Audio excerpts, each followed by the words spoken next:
I'm a parent, and for me, the youth, children in general, are literally a priority. And so let's start by greeting them. I'm going to start with the ladies. Ladies first. Of course. Ladies first. With me in studio this afternoon, I've got Nikita Ruthven. Yes. Good afternoon and Good welcome. afternoon. It's so good being here. Thank you for having me. Lovely to have you. And we've also got, he's not new to the family. I'm sure you've heard or seen him even. I've got Clement Chauke. Good afternoon and welcome. Good afternoon to you two and the beautiful family that has joined us this afternoon. And we're talking about building safer and thriving schools, Sure. right? Let's start here before we even get into this conversation. Nikita, I'm calling you Nikita because I'm bringing your attention into something and not Nikita. So I'm Xhosa. Do you know what your name means in my language? No, I would love to know. And generally in English, you know what it means? No. So Nikita means give light in Xhosa. Really? Yes. Wow. Wow. Why didn't I not Give know light. this? Ita is light in my language. Wow. So Nikita, we do have Nikitas in my language. It means give light, basically. Wow, I love that. That's something new. I love that. So I've told you, in case somebody asking you, like, I don't know what my name means, you can simply say, in Xhosa, It's a it means Xhosa give name. light. Yeah. I love that. I'm going to carry that with me always. Definitely. So we're talking about building safer and thriving schools. Maybe let me give you guys a chance to introduce the concept to us. I call it a concept because I grew up in a suburban area, but I went to a Kasi school. Sure. And I know how crucial the issue of safety in schools actually is. So how have you guys joined hands for this, and what does it mean to have safer schools and thriving schools in South Africa? Thank you for that question. I like the question. I like the topic. And I'm glad that today in the studio, I'm not alone. I am with Nikita. And as you have mentioned, you come from a background of Kasi schools. Yep. Nikita, she's from different demographics altogether. Of course. My experience, your experience, and her experience, of course, it's different experiences Very. altogether. And I've had a privilege to work with her from last year until recently. Last week, we visited 5 schools where we were motivating grade 12s.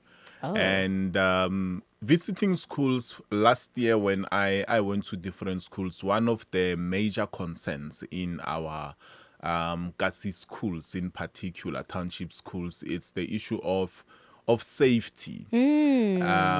I've done comments on different breaking news which we had last year when in Limpopo there was a learner who stabbed a learner to death. Sure. When they had a function at a school. And then there was also a case of a learner who shot a teacher to death last year. Was that in Limpopo or Joburg as well? I think I It remember was some of the South, story. yeah, that side of remember Joburg last it. year. Yeah, so I've given a comment on that as well. And when we visit some of the schools like we did with Nikita this year, we go with SAPS. Sure. And one of the things that SAPS will do, it's a school search. So they will go to a school unannounced that they are coming for a school search, and then they confiscate different kinds of weapons, different kinds of drugs. And this on its own simply means there's a high alarming rate of safety concerns. And they never leave empty-handed, I can promise you They that never much. leave empty-handed, you know. Last year I was at one school at Lotus Gardens. When police came in, Lena started, running, and one dropped a knife on the floor. And that as well, it was something else that raised the concern in our schools. And there's also violence, amongst the learners and teachers that we've never seen in the past. And the question becomes, why is it so? I remember once I watched a series, yeah, Yizo Yizo. Yes. The thing of doing away with corporal punishment in schools, I know Bella Bill speaks to that. And it's something that was established, I think, a few years ago. But the talk has been there for many years. So the Yes. days of Yuzo Yuzo, we're talking about around the 90s. Definitely. Where, yeah, I was still a child. yeah, where the conversation around, corporal punishment started to take place. And then one of the teachers, when I was watching the series recently, he asked the question that if you take away corporal punishment from the teachers, you are going to replace it with what? So Sure. that became a question. That's actually my thought as you speaking. What was the idea? Yeah, because personally, so I've also been asking myself that question, that if we take away corporal punishment from teachers, we're replacing it with what? And they took away prayer from schools, assemblies. You are replacing that with what? There's a whole lot of things that the government has taken away from schools. But the question is, when you take a thing away, you are What replacing. structure are you putting in place? Yeah, you are replacing it with what? So our focus is, we are speaking to how do we build safer schools and thriving schools. Thriving schools, it has to do with how learners can perform greatly in their studies. And I think Nikita can speak more to that, because it's one of the programs that we do that has to do with mentorship. It's amazing that you should raise this, Clement, because I always have this argument with my mom. I don't understand how those quintile or quartile schools, that system works. But my mom taught in a rural school, and for her, it was the system she'd put in place was, I don't hit children, and somehow it did work for her. But be that as it may, my argument to her, because she'd always say, if a teacher hits my niece or my nephew, they're just disciplining them. And my question had always been, what is it that these, I think, higher quartile schools are doing that we're not doing in Kasi or in the rural areas? Because there's a system they put in place and they don't employ corporal punishment, but we see the system working. How about we adopt it? But before we adopt it, what is the system? Do we understand the system? Because then, now as you're speaking, I'm like, there is certainly a system that's being used that works in private schools as well. They don't hit children, but there is a certain sense of order and flourishment that's there. So what system are they really using? It's just, as you're mentioning it, it's always been a question in my mind to say, what is the system and what can we do to employ it? Yeah. I think in terms of the system, John C. Maxwell says everything rises and falls with leadership. Everything. It rises and falls with leadership. So to systems, I don't even think that there's a blueprint.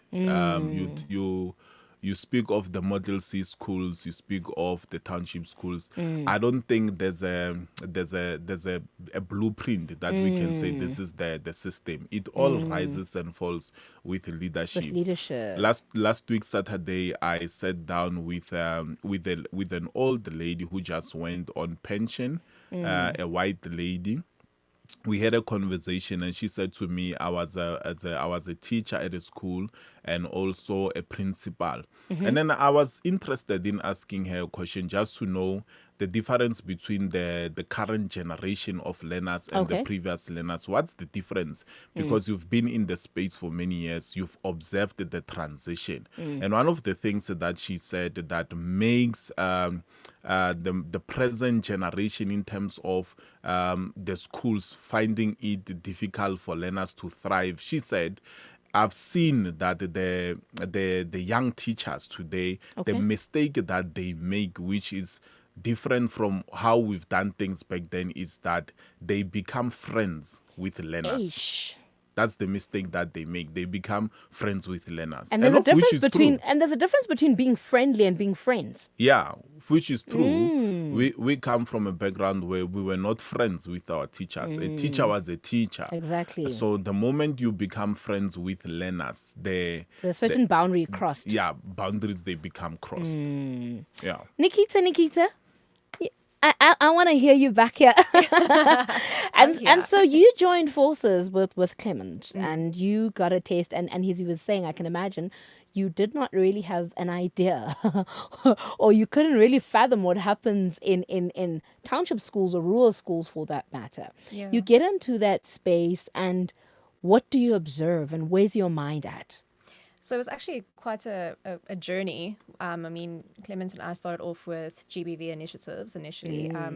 Me coming from a survivor perspective. Okay. Joining I want forces that with story, him. by the way. Sure. I want that story. I'll give that to you, definitely. But yeah, so that's kind of where our journey started. And we moved over to schools purely because, from my personal experiences, there's a lot of things that I can perhaps give guidance on to matriculants or younger. So that's kind of where it all started. And when I look at now, when we visited the 5 schools last week, it's quite interesting to you're actually so lost in your little bubble where you're in, especially if you don't have kids in schools or anything. Yep. You don't know what the school system is about. And I must say it was a real shock for me when I actually put myself back in a school atmosphere that I've been in. When was I in a school atmosphere? When did you matriculate? 2009. Same year. Class of 209. Yes. So how much has changed since then? And also, given the rural areas as well, it's also very different to what we might be used to. So it was a shock, but I'm so grateful to actually have been exposed to that and to help the community where I can. I mean, I have 2 mentees now from those schools that we visited. Wow. So I'm doing my best. So what has been your focus as well as being part of the team? Because I heard you speak of GBV, and how have you viewed it? And I'm asking because, but Clement, like I said, I went to a Kasi school in East London, and I remember being closer. We have initiation school, right? And I was a new kid in grade 8, never have been in a township school, and I get to this environment, and all of a sudden, there's a group of men that need to be called Oputi because they've been to initiation school. And for me, that was very unfamiliar ground because these are young boys, pretty much our age, and you find that some went there illegally. And all of a sudden, we can't now call them by names. We have to say Pudi. You can't. And for me, I'm just like, you're my classmate. You're my same age, for crying out loud. And so with that, actually, and I'm asking because with that came the threats that we would be beaten by these boys. They'd beat us up because we didn't call them Uboti or Da, and then, I felt threatened, but because I was one of the favorites with the teachers, I think I was safer that way. Lucky you. I was very safer in that regard. And also because generally I'm the type of person, I'll say CC if I think you're older than me or whatever. But I had a huge struggle in the beginning because I felt, but you're my classmate. Some were even younger than me. And I'm just like, why must I do that? So we were under threat a lot. I felt very vulnerable as a female at the school. So where I'm going at with this is that GBV is still very real in schools, actually. Sure. It's a very real thing. So how did you find that, Nikita? Well, first-hand experiences with the schools that I've been to now, I didn't really all I can do is tell the girls, especially if you're in a situation where you feel unsafe with someone or anything like that, you need to find means to get out of that. But also I want to in the same breath educate the boys as well to say that's not how you treat another person, and can go vice versa. You're actually teaching any gender to be like, listen, don't treat a woman like that, don't treat a man like that. So first-hand experiences with the schools, when I told my story, I got so many compliments from so many learners. Wow. I'm like, thank you so much for coming, thank you for uplifting me and saying things like that, because unfortunately, from the bad experiences that I had, it made me such a strong person to actually be able to give advice and guidance to learners. Wow. So it's very inspirational, and I'm very driven by it. So can we come to you, Clement, or can we get the story? Because I'm really curious about the story. Before you go to the story, I just want to comment on what you were talking about. Um, what you spoke about initiation schools and how boys will be expected to be treated like after coming from initiation school. Um, I've been in that kind of a setup Sure. where a boy younger to you, because of they come from initiation school, they are expected to be treated with, a seniority respect. I Yes. must regard you as my senior. Calling you Budi, which means a senior, an elder brother. Yes. You are now regarded as an elder brother even when by age you are Yeah, young, younger. simply because of you come from the initiation school. And then you will also be called indoda, a man, meaning that you are no longer now a A boy, even boy. when you are 13 years, because of you come from initiation school, you are now regarded as a man indoor, that an older man, but by age you are young. That on its own, for some reason, amongst my generation back then, it brought so much confusion. Yep. And I will say these things the way they are, Of even though I can course. stand the threat of being crucified for telling the things that I'm You saying, definitely do. Yeah. Culture on its own, it need to be challenged. One thing we need to know about culture, no culture is natural, it is man-made. So we sit Yo, down and very valid point. yeah, we sit down and we decide things. The same thing applies with society. Society setups that are not natural. We decide, even where we are now as a country, things are not natural. We have decided, and we have group leaders. Group leaders can start from a political level. It can be religious organization. They speak to the culture, the behavior of the society, and with our young boys, when you are made to believe that because of you come from initiation school, now you are a man, and then that thing is instilled in you. I remember even back then at school, those who are from initiation school, they will become so, disrespecting. They wanted the attention, Yep. they wanted the respect, they wanted all these things simply because of they come from the initiation school.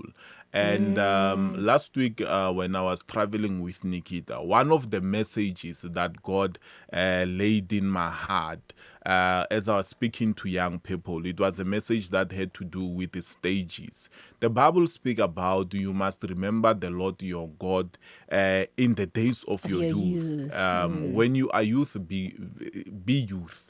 And then when you are a teenager, be a teenager. When you are an adult, be an adult. So the message that God laid in my heart, of which I kept on emphasizing to young people, is when you are young, be young. So that when you are old, you are able to be old. But if you rush things and try to be an adult when you are young, the moment you become an adult, you'll become confused and now act like a child. Exactly. Especially in Yo. our black communities, our uncles, they are chasing after young Little girls. They are girls. doing things that you expect youth to be doing. Why? Because when they were youth, they tried to do They're things of forced. older people. And then when you become older now, you now like, I've I've never missed out enjoyed. there. Let me go Yeah. back there. Yeah. So my challenge is let's train our young people. To all the family members who have tuned in right now, this is the message I would like to pass to all of you. Train your young people to be Yeah. young. And then Yeah. always remind them that they are young. There's a school in Soshanguve called the Letabon School of Excellence. That school is thriving. The learners, they produce results, they produce, things are happening in that school. And then I'm one person, I pay attention to detail. Like I said to you, everything rises and falls with leadership. Of course. One thing about the principal of that school, she calls her learners my kids, banabaka. Wabo. That statement on its own, to say to a young person, my child, it's powerful. It's embracing It in humbles, itself. it humbles, and then it reminds them of who they are and which stage of life they are at. Just remind them You're still you're still a child, and then if you keep on saying that thing to them, it's like watering a garden. You water a seed that will speak to their lives to say, at this stage of your life, you are in this season, you are Yeah. still a child, so they must be reminded. Sure, that's really powerful, I must say, because dealing with young people is not the easiest thing, if I must say. Nikita, I'd really love to hear your story. If you can just share your story with us in a few minutes, I'd really love to hear Sure. it. I'll keep it short. So when I turned 19, I moved to Pretoria. Dreams, big dreams, just a girl leaving, her hometown. Where's hometown? Wombas, Bella Bella. Okay. In Okay. Limpopo, yeah. Ah, your fellow limps. All right. Okay. So I moved to Pretoria with the biggest hopes and dreams, and I started dating someone when I was here. Unfortunately, about a year, 2 years into our relationship, he started physically abusing me. Only a year later. Yes. So, sure. Yeah. So, unfortunately, in that stage, we lived together. There wasn't really a means for me to get out at that stage. Yeah, so I had to deal with the physical abuse. When I finally got the courage to leave, he held me hostage for a whole weekend in our apartment. What? I really thought I was going to die that What? weekend, but God definitely Had other plans for your he life. was there all the way. Like when I think back at a few of the things that have happened in my life, I can just be thankful for God to, that he kept me safe through all of that. Eventually got through that relationship, ended up in a marriage where our values just didn't add up anymore. Was that after that relationship? So after. this was a second relationship. Second, Okay. yeah. Got married. I was only married for 2 years. We just didn't, our values just didn't, meet up, and it just didn't align, and we just, decided to go our separate ways. Then more recently, there was a mentally unstable boyfriend as well who tried to commit suicide when we broke up, which was most recent, I would say. Kind of guilt tripping you to stay in that relationship. But luckily, by that stage, I was already the strong person I am now, and I managed to find my way around that situation. So yeah, through all of that, I am stronger, and I don't see myself as a victim. I see myself as a survivor. Come on, I love that. And I am here to, things happen for a reason. I fully believe that God put me on this journey for a reason, and things had to happen the way it did so I can, empower the youth of today, empower other women, men, whatever the case may be, just to raise awareness. Because the only thing I really want to do is I want to be that person that I wanted or needed when I was younger. Yeah. I mean, not to say anything, my parents are amazing, but I don't think that you can ever predict such a thing happening to your own child. So the more awareness you can raise, even, the schools especially, if you can just change one girl's mind and say, don't be in this relationship. Don't stay in that situation. You can get out. You are powerful enough. You are, you're strong enough to get out of that. You speak of strength, Nikita, how you're much stronger now. I'm interested to know how you mastered the strength to get out even after being held hostage, because most ladies will say, I thought he'd kill me and that's why I stayed even much longer, as if the situation would actually change. But I'm figuring that that's where you found your strength, that made it easier for you to even move out of the next relationship when it did not serve you and it felt as if you're drowning, because you don't want to stay in that kind of relationship. Yeah. So what gave you that strength? Yeah, I wish I knew. It's so difficult, to really, most of the things that I've been through is almost like a blur. Getting out of that situation in our apartment was, I can only remember snippets of it. I don't remember everything. The way I got out, the way I just got into my car and I drove straight to my parents. None of that I can't really say. I can only imagine that it was, God saving me from situations where I was not supposed to be in anymore. True. And in all likelihood, had you not gained that strength, you would have been a statistic. Exactly. Because why else would somebody actually hold you hostage for an entire weekend? Yeah. You don't know what the outcome would have been. Yeah.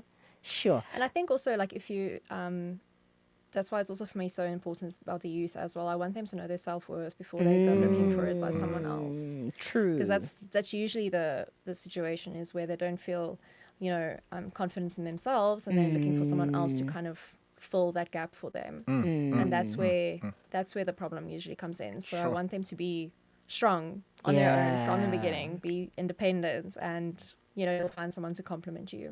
I like what you're saying, independence, because that's one of the reasons why women stay in those Yeah. relationships. Sure. Yep. When you're not independent, and we're not saying that life is always gonna go your way, but if you can push enough Yeah. to be independent, that's gonna help you to know when to walk out. When Sure. it's time to walk out, you're not gonna think of the things that he provides. It's not about that. It's about you. Exactly.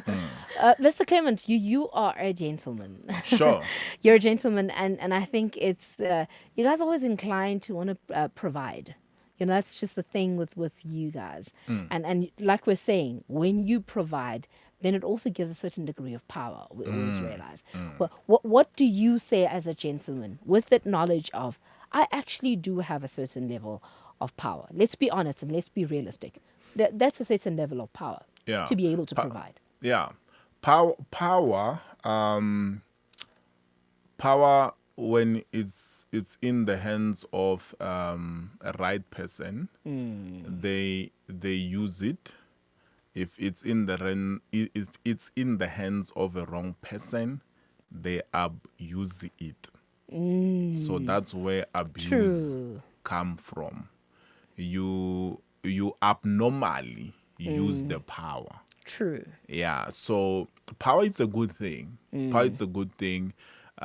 Each and every one of us, there's a level of power that you are given in different spheres of influence. Even in marriage, in a relationship, as a woman, you have power. Yep.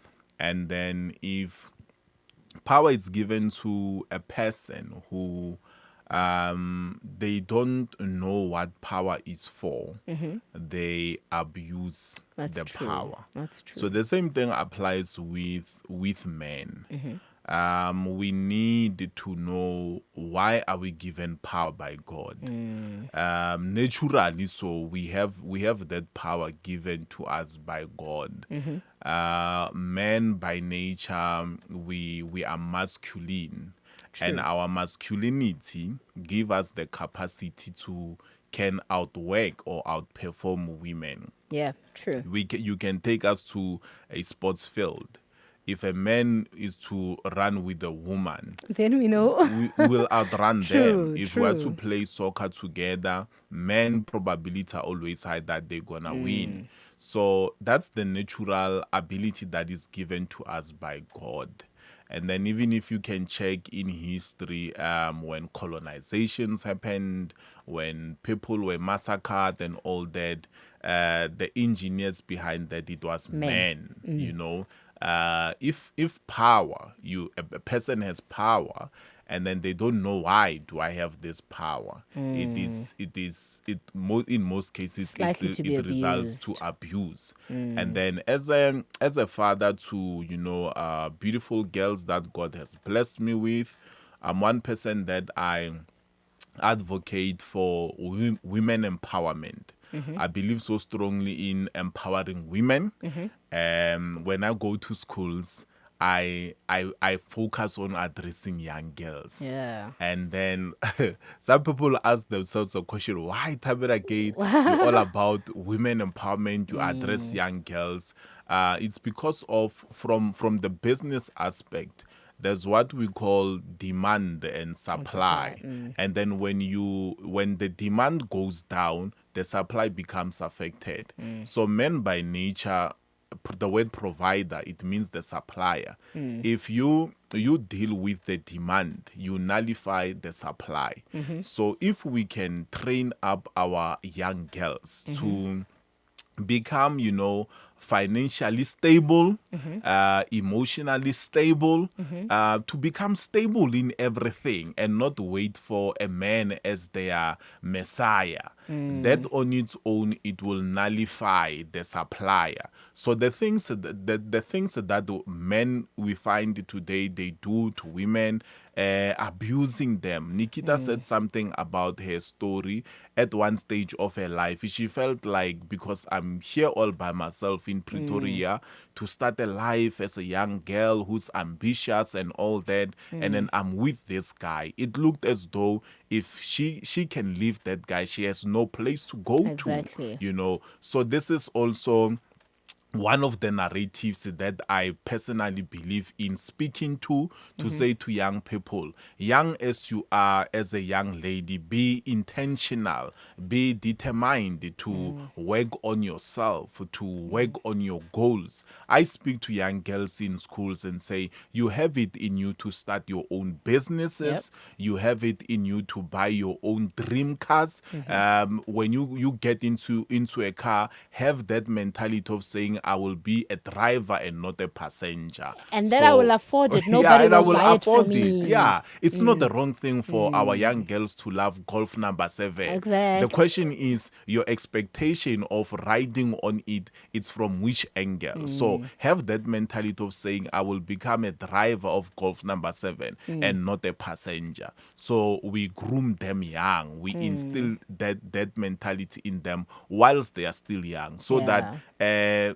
after 3 years, 10 years, like Nikita, when they go to your city of Joburg from Pretoria, going to UJ, they go there with that mentality of saying, I am self-sufficient. Yep. If somebody comes into my space, they come as a team member, not as a sole supplier. Because if they come as a sole supplier, that's when now most of men take advantage of women, because of they've realized that if even if I can do things, you have nowhere to go to.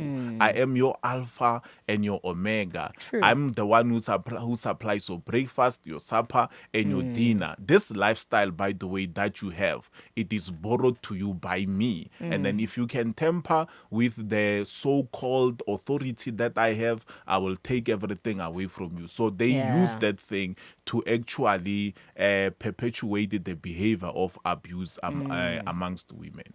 All right. I just want us to catch a breather, get a glass of water, and we'll be right back. Because the major question that I have at the back of my mind now is, how can we then build these thriving schools? How can we build, these strong schools, these properly structured schools?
Nicole C. Mullen and Chris August with a lovely song entitled I Need You. And as the dear, what a beautiful medley coming out there.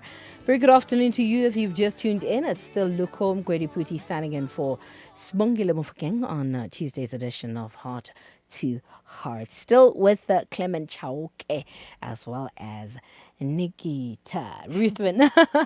welcome, lady and gentlemen. Welcome back. We were having a chat earlier on just, about the experiences that Clement and Nikita have had, going into our local schools and, how they have just imparted wisdom. Actually, I was laughing earlier on, Clement, when you said when you go to the schools, you go with SAPS and you search the children. And and I actually thought to myself, so you're the good bad guys. You're the bad good guys because, you go in there to restore order. Yeah, He yeah. is. He's the bad He's guy. the I'm bad good he's one. the bad guy to the kids, I'm the but good definitely a good one because you make sure that order is restored. Sure. Yeah. So I think the important question, as I was saying earlier on, is how do we then build these good and thriving schools? How do we get to that point? Because as matters stand right now, I remember last year, sometime end of the year, they were putting in some surveillance Yeah. into numerous schools in Gauteng because just of how unsafe our schools have become. So how do we build that safety? How do we create that safety and thriving nature in our schools? I'm just gonna give my short comment to that one. We are here right now with Nikita, speaking to schools, youth, teachers, parents. It's the little that we can do in our small corner. So each and every person who has just tuned in right now, you have a role to play in building safer and thriving schools. Don't forget where you come from. Yep. Be part and parcel of communities that are in need of your skills, in need of your services. People like myself, I'm a speaker. I go to schools and I give that for free in schools. So you need to ask yourself a question. What is it that I can give to my community schools? What is it that I can give to learners, to teachers that can help in terms of building safer and thriving schools? We all have it in us. The program doesn't have to be big. Nikita said something. We went to 5 schools last week. From the 5 schools, she adopted 2 learners as her mentees. Wow. So the little that you can do in your corner, use that, do that to the level of your best. I love what you're saying because we have a tendency, especially as parents, to hand our children over to schools and expect to get results when they come home. And one of the things COVID should have taught us is parent involvement. Yeah. Because that's not just with the homeworks, it's also with the behavior. I've seen videos even on socials where at some point there was a teacher who was venting on Facebook about how a mom came to her, I think it was early morning, and she was crying. Her child had not slept at home. And so she was venting to this teacher, and this teacher was angry about this. She went on social media, she's going on about, I'm here to teach your children, and that's it. And people started slamming her, and they said, for the mom to have come to you, it means she had lost a certain level of control. And she believed that there was something you could impart. And so I'm saying this because in the very same breath that you believe when you entrust your children into the teacher's hands, there'll be improvement. You also need to play your part at home. In the community, whether or not you have a child, have an impact in the child's life because it's going to take a village to raise a child again. True. It's going to take a village to raise a child again. True. Can't just be that teacher. Can't just be that mom. When you interact with your child, leave a positive impact in the child's life. And that's what you guys are doing, actually. And the thing is, which is the sad part, parents today, what they do, they take kids to schools and they use schools as a I don't even know whether to call it a dumping area. You just throw them into that space and then you continue with your life. And you hope everything's going to be okay. Yeah. And then the thing is, where you take them to, you need to know what's happening. You need to know what's happening in the school, the environment, from teachers and the fellow learners. The most important thing is to know what's happening. It's like you take money to a bank, you throw it into a bank, you deposit it into your account, and then you leave the money there, you invest it, you leave it there. After 20 years, if you threw in 10 rands, after 20 years, it won't be 10 rands. Of It will course. be a different value altogether. So if you take your kids, you throw them into schools, and you don't even know what's happening in that environment, you threw them into the school with a problem from home. That problem from home in the school, Will be it will mature. expanded. Yeah, Yo, it yo, will mature. yo. After 7 years, they tell you that your child, by the way, they've done this, and you're shocked. I didn't know that my child was capable of doing such. You didn't know because you just threw them at Deposited the and school. left. Yeah, deposited and then continued with your life. Sure. So what, in your opinion, Nikita, will help us reach this stage of having safer schools as well as thriving schools, as you say? Because I believe there's a purpose why you decided to join, this train. There's a need you saw. So how can we reach that point, in your opinion? I think today, it's like Clement mentioned, like parents think that they don't have to discipline their children anymore. It happens at schools, and essentially it actually all starts from home. There's no way around it. And I think the more awareness we can obviously put out there to kind of educate parents, teachers, schools, whatever the case may be, whoever it reaches, we're already doing a big part Yeah. of what we need to do. I think that's also why Clement is so positive in like getting us on radio stations, all of that is to get the word out there and actually kind of get parents, for example, to just have some introspection and say, wow, what is my kid actually doing at school? And if we can do that, we already did more than what we should have.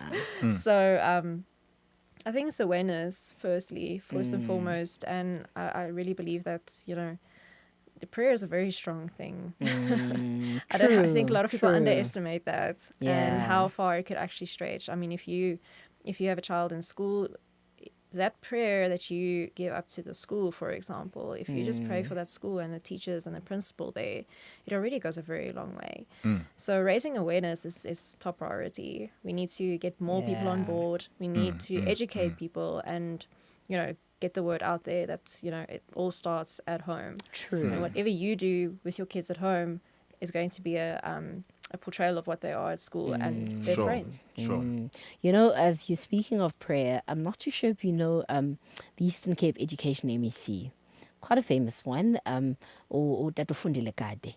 He once said something so profound, and he wasn't saying it privately. He said it in a public occasion, and he said, one of the realities and truths you will come to realize as you go along is that you took one of the most vital aspects of a child's life when you took prayer away from schools.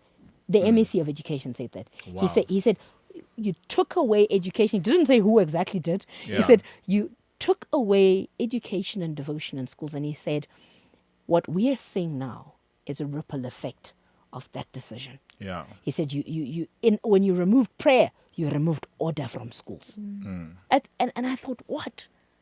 Are you saying that as an MEC? He said, yeah. You're gonna realize at some point. Yeah, I'll give a challenge to all the listeners right now, for us to understand actually where these things has started from. It didn't start in the 90s.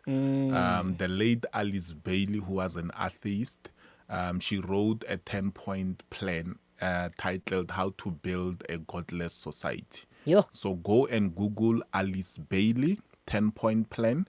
And then the 10-point plan was adopted by the UN. Go and Google. Sure. And then the thing is, with South Africa, we are always at the receiving end of adopting things. Some of the things that I won't speak about them now, but we've even adopted things from US. That US right now, they are correcting those things. And then we are left with ourselves, them. we are left behind. So we Copycat left behind. yeah, we need to come to the place where, like I've said, everything rises and falls with the leadership. We need to raise it through leaders Yeah. who will become independent thinkers and not be subjected to the stick of a big brother. Let's now come to the place where we will become the big brother ourselves in our homes, become a big brother ourselves in our schools.